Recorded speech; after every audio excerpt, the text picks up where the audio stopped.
Tingin mo ba yung partner mo hindi nagsisisi sa mga ginawa niya at di siya nagsisisi na nawala ka o sinayang ka niya? Ang video na to ay para sa'yo at tingin ko makaka-relate ka dito. Tingnan natin itong testimonial galing sa isa sa mga kliyente ko sa Love Ritual at ang sabi niya, "Good evening, Sir Kino.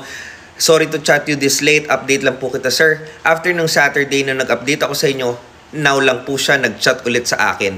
Though di pa po nakikipagbalikan sa akin, sinabi niya na lagi daw niya ako nasa isipan at sa puso niya. Di daw po nawawala, no?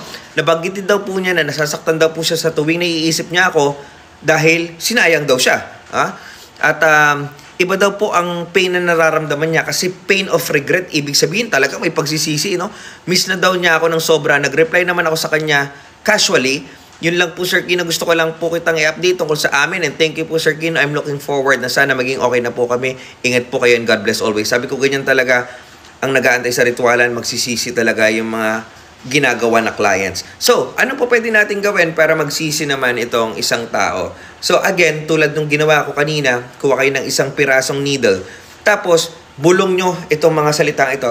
Pero instead na sa ulo niya itusok nyo naman dun sa may puso niya para po mapako doon yung paglambot ng kalooban at talagang magsisi po yung mismong tao, no? So habang binabanggit niyo yan, humiling lang kayo.